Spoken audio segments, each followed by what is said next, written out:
Hello दोस्तों, नमस्कार। दोस्तों, मैं आपको वह कहानियाँ सुनाता हूँ जो सामाजिक पारिवारिक होती हैं। तो दोस्तों, आज की कहानी बहुत ही प्रेरणादायक और एक सजीव चित्रण कर रही है। एक बार एक गरीब पिता ने अपनी इकलौती पुत्री का सगाई करवाई। लड़का बड़े अच्छे घर से था, इसलिए माता पिता दोनों बहुत खुश थे। लड़के के साथ लड़के के पूरे परिवार का स्वभाव भी बड़ा अच्छा था। पिता को अपनी बेटी की शादी अच्छे घर में पक्का होने पर राहत भी महसूस हो रही थी। शादी से एक सप्ताह पहले लड़के वालों ने लड़की के पिता को अपने घर खाने पर बुलाया। उस लड़की के पिता की तबीयत ठीक नहीं थी, फिर भी वो नाराज होने के डर से मना नहीं कर सका। लड़के वालों ने सहज भाव से तथा बड़े ही आदर सत्कार से उनका स्वागत किया। फिर लड़की के पिता के लिए चाय पानी लाए दोस्तों, लेकिन शुगर की वजह से लड़की के पिता को चीनी वाली चाय से दूर रहने के लिए डॉक्टर ने सलाह दी हुई थी। पिता अपनी लड़की के होने वाले ससुराल में थे, इसलिए उन्होंने बिल्कुल चुप रहकर चाय अपने हाथ में ले ली। चाय की पहली चुस्की लेते ही वो चौंक से गए। चाय में चीनी बिल्कुल ही नहीं थी और इलायची भी डली हुई थी। वो सोच में पड़ गए कि ये लोग हमारी जैसी ही चाय पीते हैं शायद। तब दोपहर में उन्होंने खाना खाया, वो भी बिल्कुल उनके घर जैसा।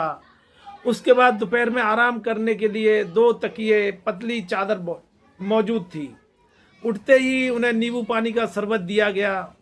वहाँ से विदा लेते समय उनसे रहा नहीं गया, तो वो हैरानी बस पूछ बैठे, श्रीमान जी, मुझे क्या खाना है, क्या पीना है और मेरी सेहत के लिए क्या अच्छा है, या डॉक्टरों ने मेरे लिए क्या मना किया है, ये सही से आपको कैसे पता है?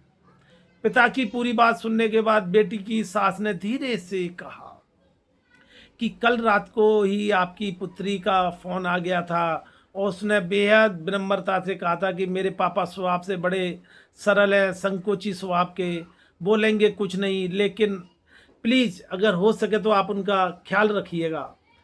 पूरी बात सुनकर पिता की आंखों में गंगा जल भर आया। लड़की के पिता जब अपने घर पहुंचे तो घर के कमरे में लगी अपनी स्वर्गवासी माँ के फोटो से हार निकाल लिया। और जब पत्नी ने उनसे पूछा कि ये क्या कर रहे हो, तो लड़की के पिता बोले, मेरा आजीवन ध्यान रखने वाली मेरी माँ इस घर में नहीं है, बल्कि वो तो मेरी बेटी के रूप में इस घर में ही रहती है।